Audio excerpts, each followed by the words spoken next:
Tudo começou em 1939, quando a Alemanha ocupou a Polônia, a Alemanha nazista, o bairro Kazimierz, que é onde os judeus viviam. Agora já estamos no bairro que era o antigo gueto. Oskar Schindler basicamente salvou mais de 1000 vidas. Aquele que salva uma vida, salva o mundo inteiro. E, ó, essa era uma das ruas que dava para a entrada do campo. Eles não tinham nada, eles não tinham comida, eles passavam muito frio. E eles tinham que trabalhar, ou trabalha ou morre. Aqui eles viveram, sofreram e morreram, nas mãos dos torturadores nazistas. Daqui começaram a sua jornada final para os campos de extermínio.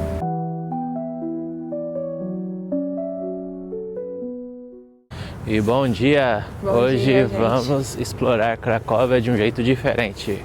Sim, um dia bem frio aqui, mas a gente está indo em alguns lugares onde tiveram os acontecimentos relacionados ao Holocausto e à Segunda Guerra Mundial, que aqui em Cracóvia foi um dos lugares mais importantes, que aconteceu bastante coisa. Então tem bastante coisa pra gente mostrar pra vocês. Por isso o vídeo vai ser diferente do que os vídeos que a gente faz, né, que a gente costuma fazer pra vocês. Mas eu tenho certeza que vai ser um vídeo de bastante importância. Vai ser um vídeo educativo. A gente pesquisou muito, a gente leu muito, a gente viu bastante filmes para entender realmente a história e poder contar para vocês, estando nos lugares, né? Acho que como a gente tem esse privilégio de estar viajando o mundo, quando a gente vai para lugares assim, acho super importante a gente mostrar para as pessoas que não vão ou não têm oportunidade, né, de estar aqui como a gente está tendo. E é isso. E só uma coisa importante é que o vídeo é de conteúdo sensível. Então, para as pessoas que são mais sensíveis, não gostam desse tipo, sim, não se sentem confortáveis, né, em assistir esse tipo de conteúdo, aí pode assistir os nossos próximos vídeos. Mas esse realmente vai ser um vídeo mais educativo. A gente vai contar um pouco a história, vai mostrar os lugares. E é isso, espero que seja um momento de reflexão para todos que estejam assistindo a gente. Antes da gente começar a ir nos lugares, a gente vai fazer um breve resumo do que aconteceu, para a gente poder ambientar os lugares que a gente vai. Então, voltando lá atrás, tudo começou em 1939, quando a Alemanha ocupou a Polônia, a Alemanha nazista. E até então eles ocuparam a Polônia, vieram para Cracóvia e fizeram de Cracóvia como se fosse o escritório geral deles. E foi aí que começou também a Segunda Guerra Mundial, depois que a Alemanha nazista ocupou a Polônia, que aí a França e a Itália elas entraram para poder começar a combater a Alemanha nazista. E a gente vai tentar refazer os passos do que aconteceu. Então a Alemanha nazista ela ocupou a Polônia e aí ela começou a segregação dos judeus. E aí os judeus moravam nesse bairro de Kazimierz. E quando a Alemanha ela invadiu, eles começaram a segregação. É importante falar também que não foram só judeus. Eles tinham aquilo na cabeça deles que era a raça perfeita, que era a raça ariana. Então, não só judeus, mas também como ciganos, homossexuais, testemunhas de Jeová. Tinha também até presos políticos, eles queriam segregar todo mundo. Então, os lugares que a gente vai passar é no bairro Kazimierz, que é onde os judeus viviam. A gente fala muito dos judeus porque foi a sua maioria, né? Então, tipo, das pessoas que morreram, a maioria, grande maioria, eram judeus. Por isso que a gente fala muito dos judeus. E a gente vai visitar o bairro onde eles moravam, né, antes. E depois a gente vai mostrar também aqui em Cracóvia que teve o gueto, onde eles foram separados mesmo da comunidade dos poloneses, de todo mundo. Depois a gente vai mostrar onde que eles tinham o campo de concentração Plaszow, que fica aqui em Cracóvia também. Então a gente vai mostrar onde era um campo de trabalho forçado. É um campo de trabalho escravo, né? E depois a gente vai mostrar também os memoriais. Então a gente quer fazer para vocês conseguirem entender mesmo a dimensão. E a gente já está chegando nesse primeiro bairro, que é o bairro que se chama Kazimierz. E ao longo do vídeo a gente vai contando de uma forma cronológica, porque a gente sabe que muita gente conhece, né, a história, mas muita gente às vezes não sabe da ordem cronológica assim dos fatos. E agora a gente está chegando aqui no bairro, ali na frente está o rio. E Por enquanto parece ser um bairro bem tranquilo. A gente vai andando sem roteiro, só andando pelas ruazinhas mesmo pra ver como é que é. Ó, aqui a gente já começou a perceber, tem muitos prédios novos, mas tem muita pichação aqui. Ó, esse prédio aqui, por exemplo, é antigo e tem muita pichação também. A Polônia acho que é um dos países que a gente mais tem visto pichação. E aqui também é um prédio mais antiguinho. Já tá mudando bastante o padrão já. É, já muda bastante, né, o padrão. Sim. E só que, assim, a Cracóvia foi o escritório, assim, principal da Alemanha nazista. Só que não foi uma cidade que sofreu muita destruição, diferente de Varsóvia. Infelizmente, eu não vou conseguir, né, ir em Varsóvia dessa vez. Dessa vez não vamos conseguir ir. Quem sabe da Varsóvia é a próxima. capital, né, da Sim, a capital. Polônia. E Gdansk, que foi a cidade principal, assim, né? Da invasão, onde tudo começou. Isso. Essa nós vamos nos próximos dias. Isso mesmo. É. Então, a cidade de Cracóvia em si não sofreu tantos danos estruturais, no caso. Vou atravessar aqui. Aqui tem muito tour, então, tipo, direto a gente fica trombando, né? Com um monte de gente. O problema é que às vezes a rua parece bem tranquila, mas tem pouco espaço para passar. Aí vem passa umas um monte de 20 gente. pessoas. Aí não dá. Mas é isso, vamos continuar andando. Essa aqui é uma das ruas principais do bairro, onde passa mais transporte público, igual passa VLT, né, o nome. VLT. E é isso, tem os prédios com arquitetura bem bonita. Aqui também tem uma arquitetura bem bonita. E é interessante isso aqui, ó, que é uma passagem. Tem várias lojas dentro. E é por dentro de um prédio, debaixo de um prédio, né? Aí fica bem charmoso, bem bonito também. E esse bairro era a comunidade mais forte judaica na época. Para vocês terem uma ideia, a Polônia, em 1939, né, antes da ocupação, ela tinha pouco mais de 200 mil habitantes. E 1/3 eram os judeus. Então era cerca de 60, 70 mil que viviam nessa região. Então era um bairro que atraía muitas pessoas importantes, né, que eram judeus importantes, tanto artistas, escritores. Então era um bairro que atraía muita gente. Hoje também ainda continua atraindo, mas era um bairro vivo, vamos dizer assim, né? Então eles expressavam a fé deles, eles viviam do jeito deles, com a cultura deles. Então dizem que hoje eles querem fazer como se fosse antes mesmo. Então por isso que a gente vê muita coisa colorida, a gente vê muito barzinho. E como dizem, é realmente como se fosse um dos corações da cidade, assim. E aqui a gente percebeu também muitas lojinhas vendendo joias. Mas são umas joias diferentes, parece umas joias meio únicas. São bem bonitas também. Em 1940, os alemães nazistas expulsaram vários judeus para áreas rurais. Então o número de 68 mil caiu para 14 mil aqui em Cracóvia. Que continuam morando nesse bairro até então. Então, tipo, eles chegaram e falaram assim falando, né, de uma forma mais aberta. Eles chegaram e falaram com os judeus que moravam aqui em Kazimir, que era para deixar os bens e tudo e ir para áreas rurais aqui próximo de Cracóvia. E aqui também tem muitos restaurantes com a culinária árabe. Então ali, ó, hummus, pita. A gente gosta, né, do Gostamos. hummus. Acho que a gente pode experimentar, quem sabe. Ó, bolos caseiros. E logo ali na frente já tá a sinagoga antiga. E mais um restaurante, ali parece ser de bolo, de café, cafeteria e com a inscrição também da Estrela de Davi. Então pelo que a gente viu até agora, sempre que é um restaurante com essa culinária, tem a Estrela de Davi e inscrições em hebraico também, né? Sim, a população judaica hoje em dia ela é bem pequena, acho que é questão de 10 mil. Na própria Polônia em si é muito pouco. E aqui era um lugar onde antigamente antes, né, de tudo, era um lugar onde eles faziam os cultos deles, eles expressavam a fé deles, mas agora é um museu. Pelo que a gente viu, é um museu, inclusive a entrada é paga, mas a gente vai andar ali, né, pra gente ver como que é do lado de fora. É um edifício todo feito de tijolinho, né, diferente até da arquitetura aqui ao redor. Igual a gente falou, hoje é um museu, tanto que tá até escrito ali, ó, Museu Krakowa. E ali tem os dias que fica em funcionamento, inclusive fala que na segunda-feira é grátis a entrada.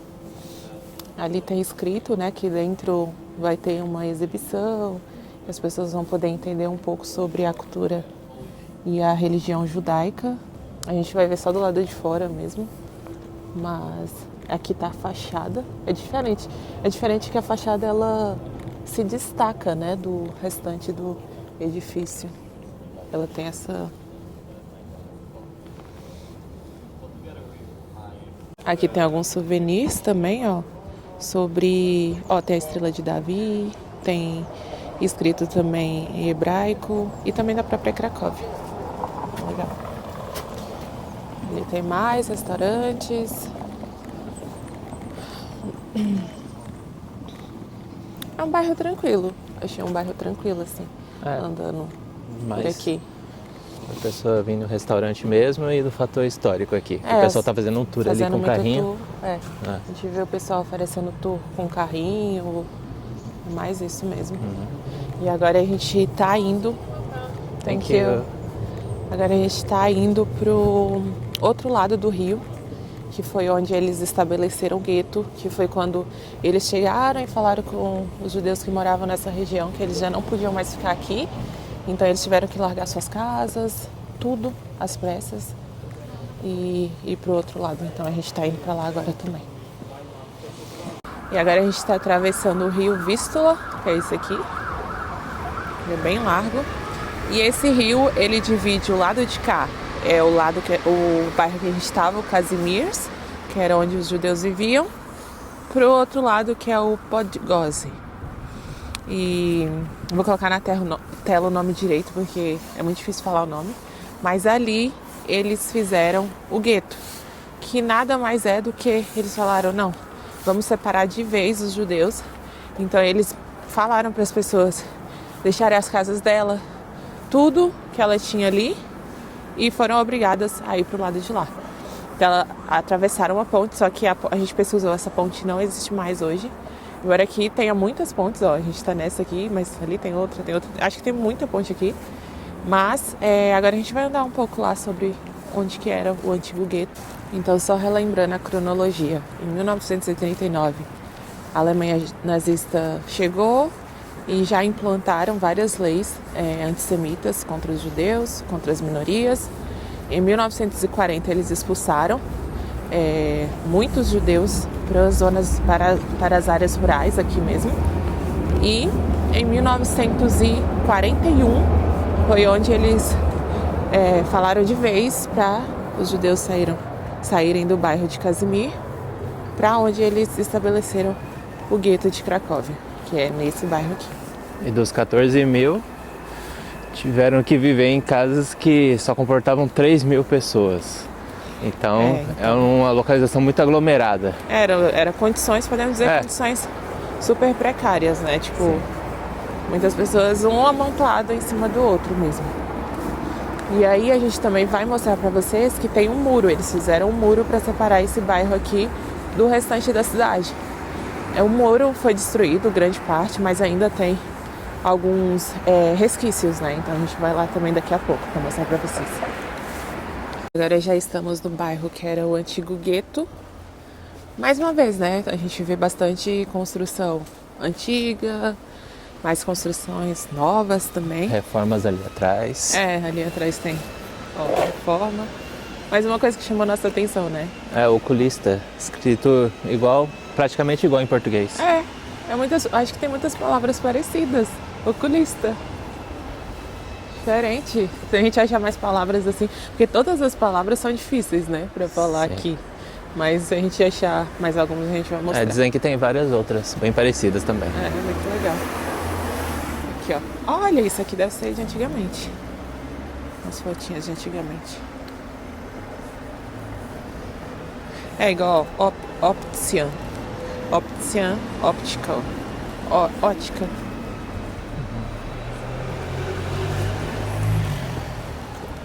Encontramos os muros do gueto.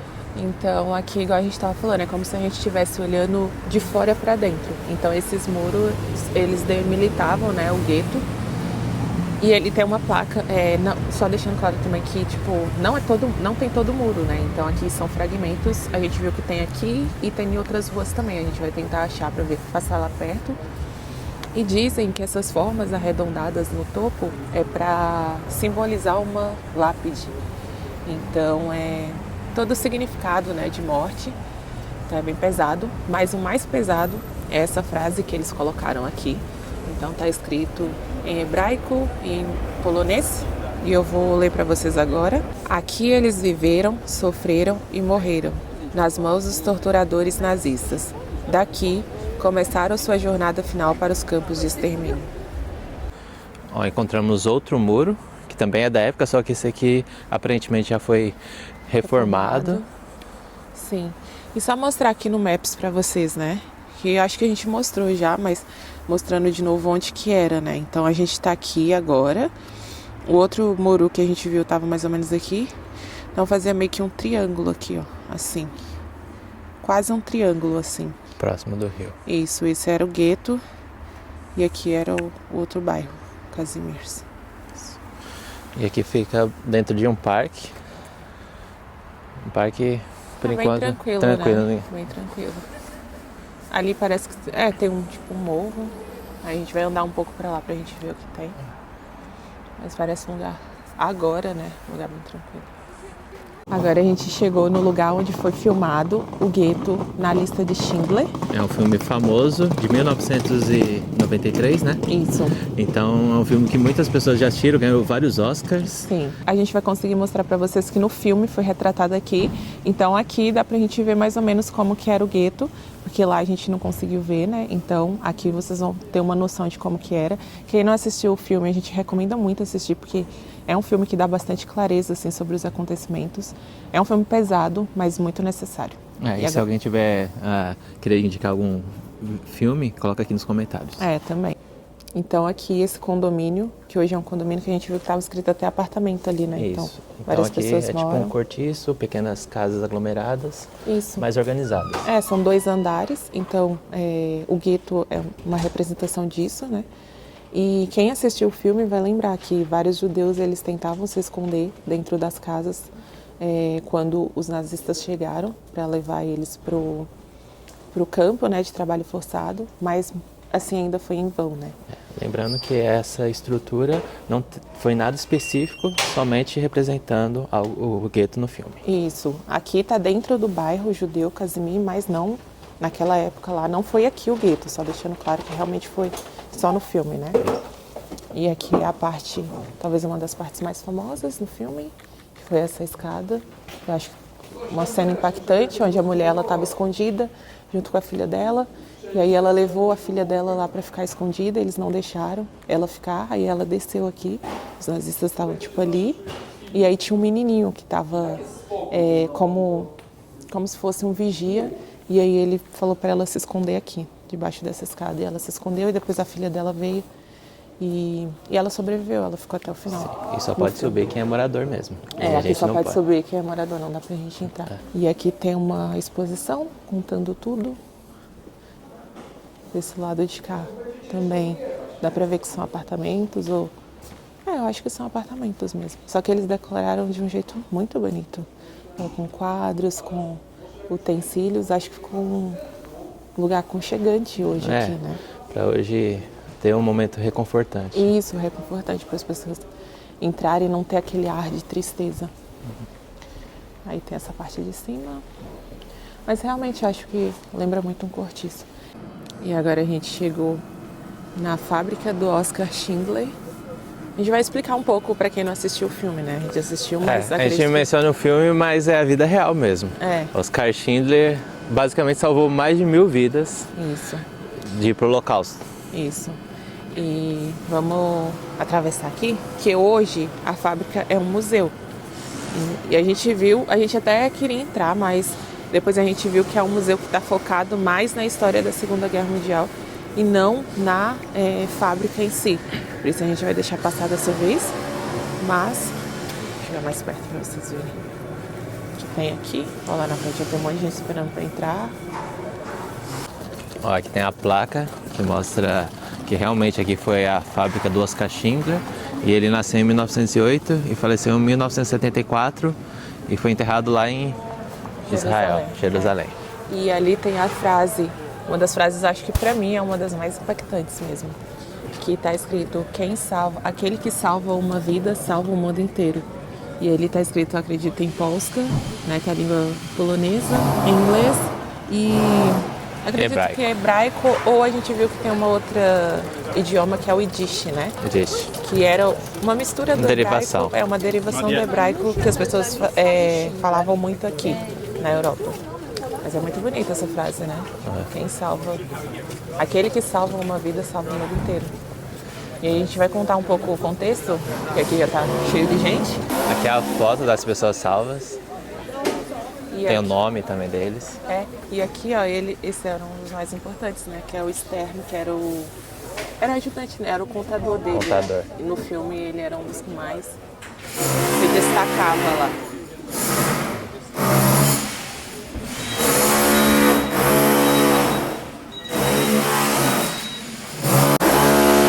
Desculpa o barulho que tá tendo reforma aqui do lado. Mas aqui tem a foto de todo mundo mesmo. Até ali na frente. Até do outro lado aqui. E essa aqui, ó, era a fachada que aparece, o nome da fábrica. Agora eu esqueci o nome, mas a gente vai colocar na tela também. Mas eu lembro que ficava a placa justamente aqui, ó.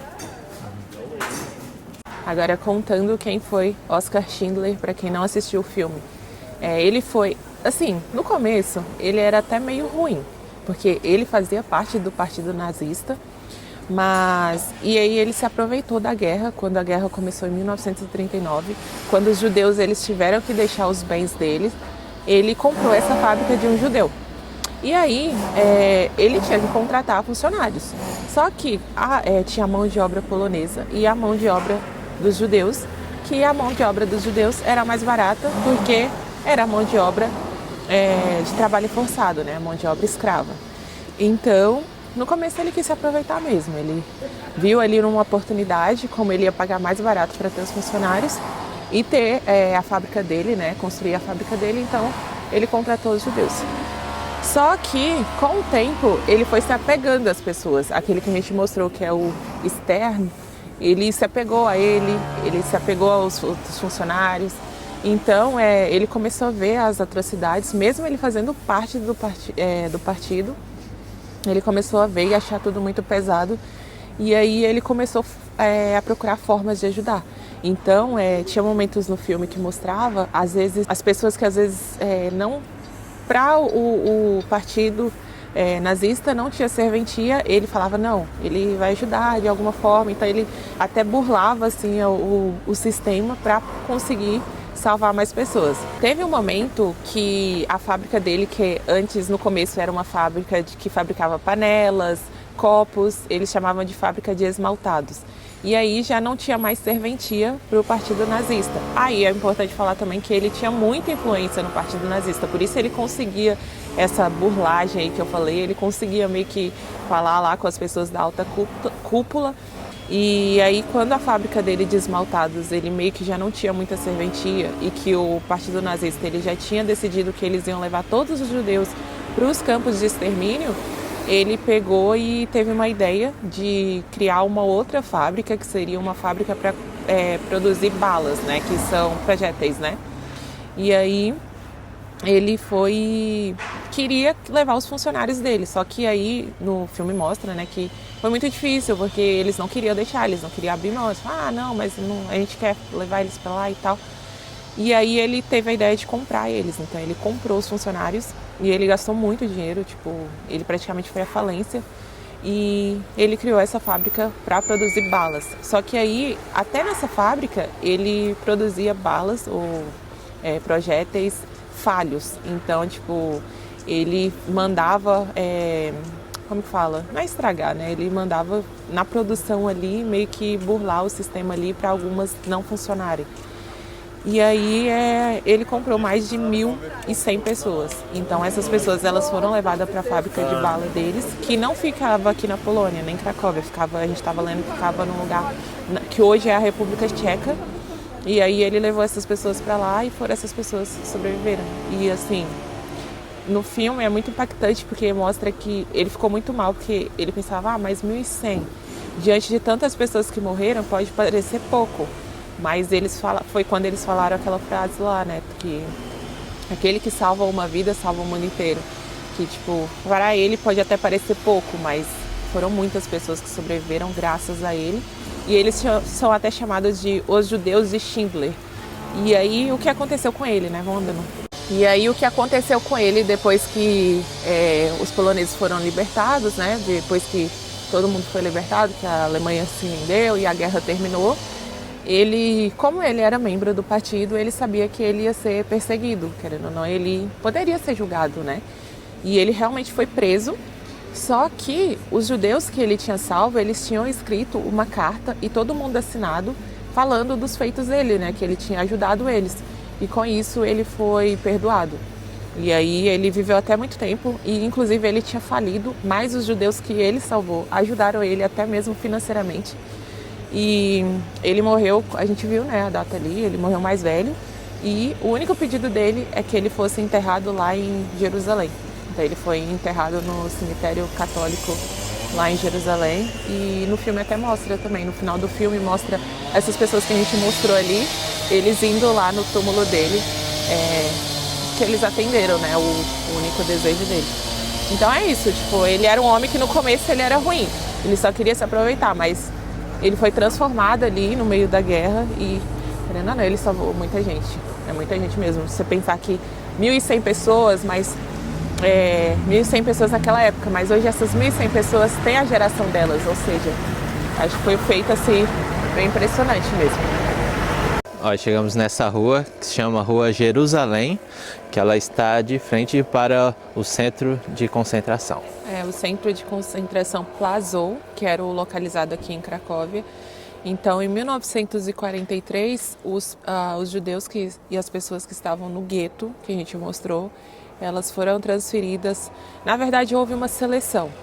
Então, eles fizeram uma seleção para mostrar quem tinha alguma utilidade ou quem não tinha. Por exemplo, idosos, crianças. Esses que não tinham utilidade para eles eram mandados direto para os campos de extermínio, como Auschwitz. E os que tinham utilidade eram trazidos para cá. E a gente vai entrar lá, né? Vai mostrar um pouco mais. Mas aqui a gente já achou essas placas. E aqui mostra, né? Algumas pessoas. E era aqui, ó. Essa era uma das ruas que dava para a entrada do campo. E ali tem algumas frases que a gente viu, né? E uma das frases ali escrito era uma pessoa falando: lembro-me de que, sentada em um muro, eu olhava para prados distantes e trens desaparecendo na distância. E percebi que todas essas coisas não eram destinadas a nós. Isso é de alguém que ficou preso, né? Ali. A gente fala preso, mas preso, mantido, sem ter feito nada, né?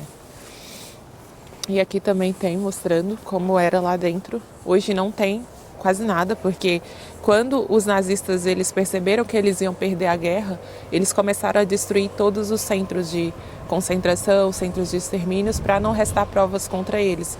Então hoje a gente vai andar lá, mas pelo que a gente leu, não tem assim muita coisa, tem muitas ruínas, né?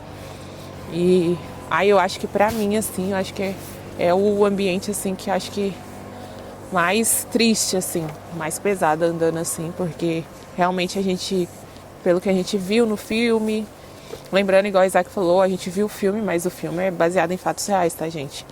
Então, assim, eles sofreram muito aqui, eles eram trazidos aqui para fazer serviços muito pesados em situações, assim, desumanas, eles não tinham nada, eles não tinham comida, eles passavam muito frio, e eles tinham que trabalhar, ou trabalha ou morre. E aí, nossa, é muito, muito triste mesmo, meu Deus.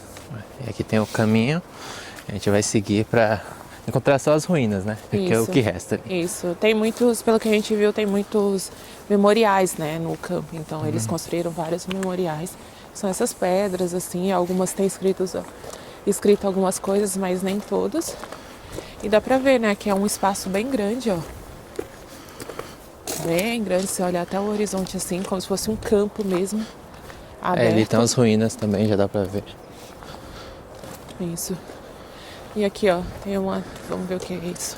É, como se fosse uma representação de como era. A casa de funeral do novo cemitério judaico. Nossa, interessante que eles deixaram até em Braille. Em braille. E aqui, vamos ver o que tá escrito. E antes de ser um campo de concentração, era um cemitério, né? Pelo que a gente viu. E ali tem até uma foto bem antiga. Isso tudo antes do que aconteceu. Pelo que a gente viu, é de 1932 essa foto. E aí, é no cemitério judaico. E aí, depois que eles começaram a construir o campo, eles desapropriaram, né? E aí passou a ficar um lugar abandonado mesmo. E eu não sei se a gente vai conseguir ver. Vamos andar mais, né? Pra gente ver se a gente consegue. Olha, a gente percebe que nessa região vem muito tour de adolescentes de escolas de outros países, como Itália, Alemanha. Então todo esse passo a passo que a gente está fazendo aqui, várias escolas aqui da Europa fazem também com seus alunos. Falei com o Isaac que é muito interessante, porque a gente sabe, né, que no Brasil é difícil, assim, ter condições de fazer uma viagem internacional. Mas a gente sabe também que tem algumas escolas, assim, particulares, né, no geral, que fazem viagens internacionais, sei lá, pra Disney. Mas imagina uma viagem dessa, né, para aqueles adolescentes ali. É tipo, de uma carga cultural, assim, que eles nunca vão esquecer na vida deles. Então, é muito interessante e realmente admirável, assim, eles escolherem uma excursão num tema que é tão importante para todo mundo, né? Não foi uma ou outra, a gente viu A gente viu muitos, a gente viu falando italiano, espanhol, a gente viu bastante mesmo. Todo tempo a gente está cruzando com os grupos de excursão. Vamos ver ali? Vamos. Olha, desse lado ficava a área de quarentena, idosos, crianças. Eles tinham tipo uma construção onde eles colocavam idosos, crianças, as pessoas que eles achavam que eram mais frágeis. E aí deixavam elas ali um tempo, por exemplo, doentes também, para ver se a pessoa já ia morrer. E para ver, né, se ela realmente ia conseguir trabalhar ali. E aí, tipo, os que conseguiam iam trabalhar e os que não, aí eles já terminavam de acabar com a vida da pessoa mesmo. E aí, pelo que a gente tá percebendo, igual aqui, né, tá falando que é essa área aqui. Então, todo lugar que tinha, hoje a gente pode ver que é um campo aberto, gigante, mas, tipo, em cada lugar desse aqui tinha, naquela época tinha uma coisa, era... Uma construção, igual que tava na foto ali, ó. É, igual tem na foto ali, ó. E explicando mais sobre os campos, a gente fala muito sobre campo de concentração e também tinha os campos de extermínios, que um dos campos de extermínio tinham vários, mas um que fica aqui próximo é o de Auschwitz. Mas esse era um campo de concentração porque eles faziam o trabalho escravo aqui, então eles traziam as pessoas para trabalhar mesmo em condições subhumanas. E muitas vezes aqui mesmo, muitas delas, sim, elas perdiam a vida delas. Mas inicialmente ele era um campo para as pessoas trabalharem no trabalho forçado mesmo. E daqui eles enviavam para campos de extermínios como Auschwitz, mas inicialmente esse era mesmo o objetivo do campo. E é isso, né? Aqui acontecer é muito... A gente está sempre repetindo isso, mas é muito, assim... Pra gente imaginar que isso há 75 anos era... As pessoas sofriam muito aqui nesse lugar. Hoje, você olha assim, ó... Parece um lugar tão tranquilo pra você vir, andar, tem caminhar. pessoas passando com cachorro aqui. Com cachorro aqui, tipo, sei lá, fazer uma corrida e tal. Mas, tipo, antes, há 75 anos, as pessoas sofriam muito aqui. Olha, aqui tem uma foto de como era o campo de concentração. Isso, ali dá pra ver, né? Tipo, como que eram os barracões ali. E tinha esse centro ali, ó, que é onde eles faziam as reuniões, as chamadas e tal. E aqui tem algumas, eu vou ler pra vocês, mas tem falando que tinha as chamadas pros judeus e pros poloneses. E aí eles faziam as chamadas 2 a 3 vezes por dia, para sempre fazer a contagem, né, dos que estavam vivos, relatar os que haviam morrido. E ali, durante aquela seleção, já tinha também punições, eles já passavam por muitas humilhações. Então era isso, eles viviam em condições subhumanas naqueles barracões e ainda passavam por muitas humilhações naquele centro ali, que era onde tinha as reuniões diárias. E aqui também tem 2 depoimentos, né, de pessoas que passaram por precárias. isso. Uma delas... Uma é o Nathan e outra é a Haline. Isso. Ele falou: nosso barracão era ocupado por 300 pessoas. Dormíamos em beliches vazios, sob nossos casacos. Uma chuva torrencial veio à noite e a temperatura caiu. Na manhã seguinte, vimos carroças com fardos de roupas de cama, sem malas.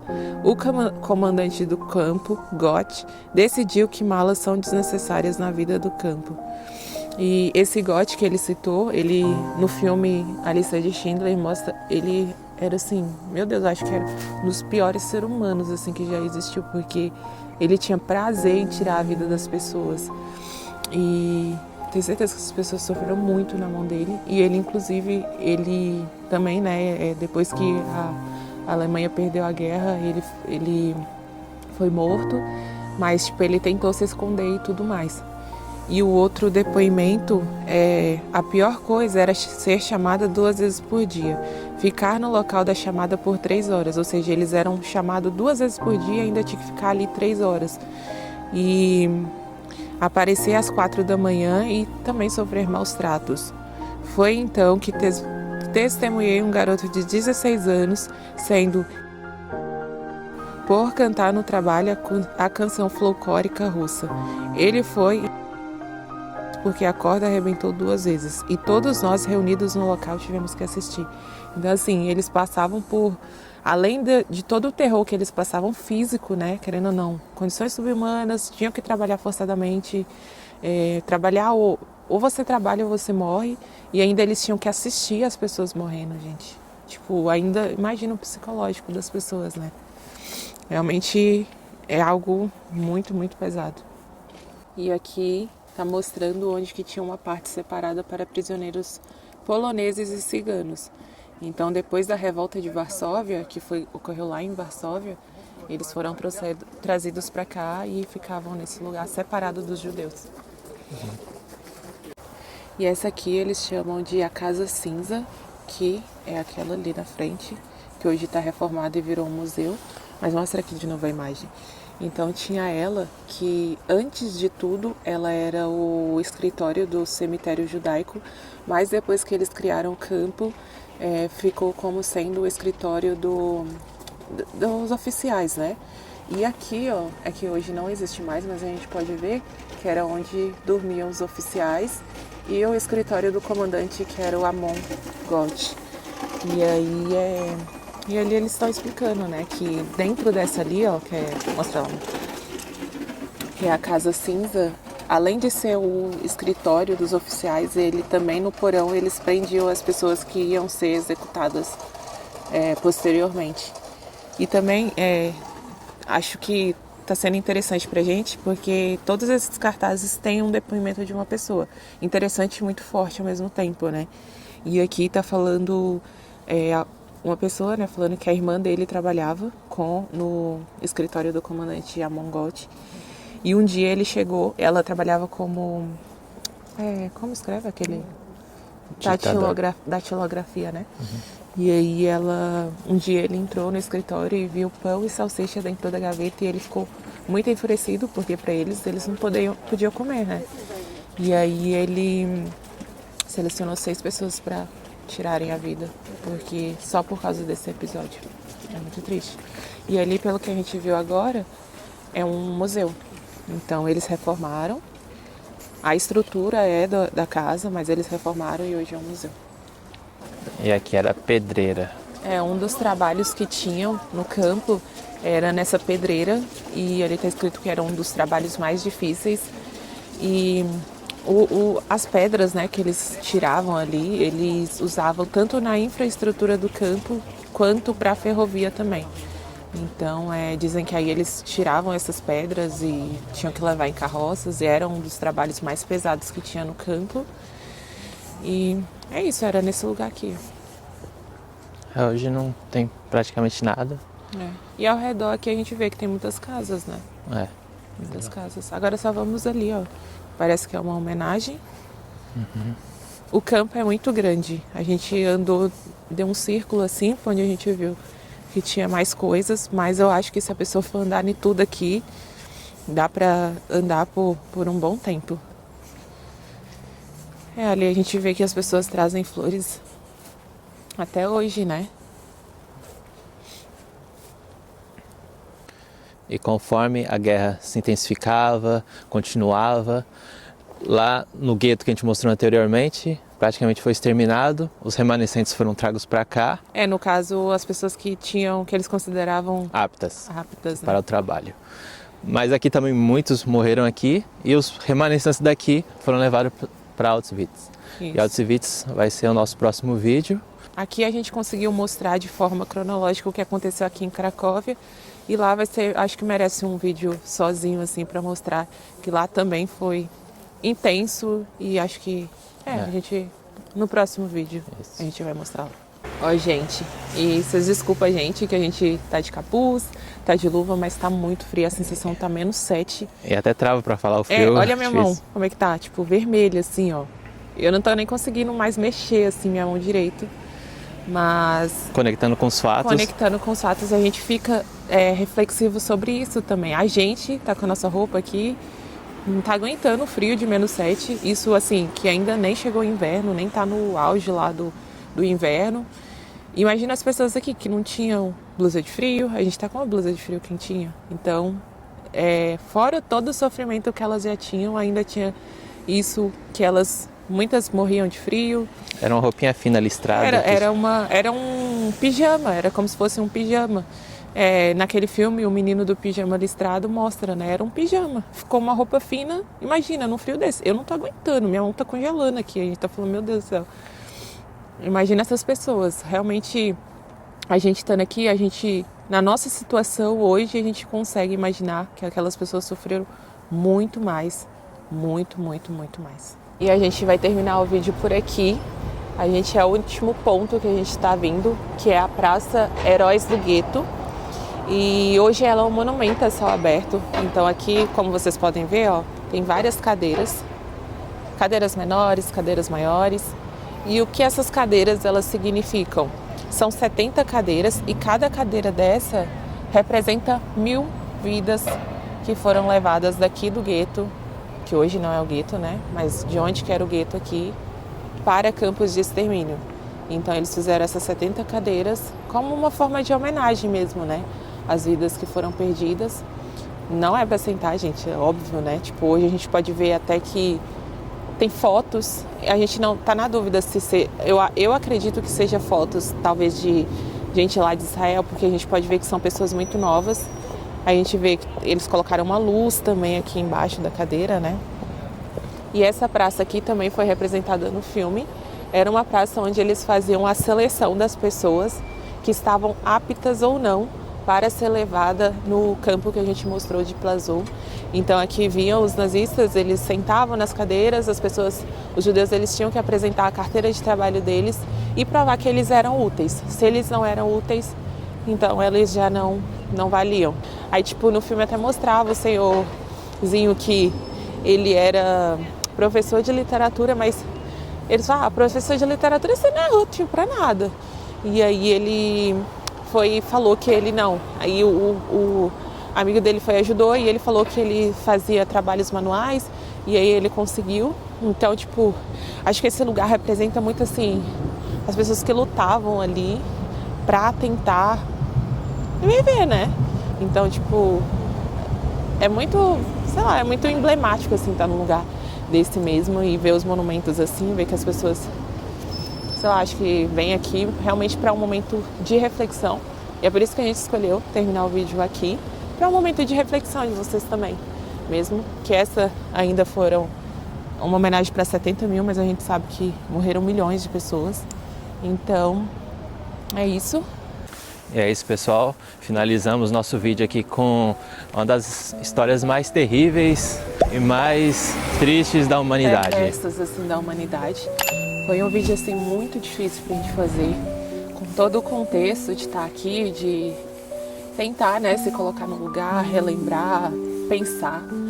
Mas a gente espera que tenha sido um momento de reflexão para vocês também, assim como foi pra gente. De aprendizado.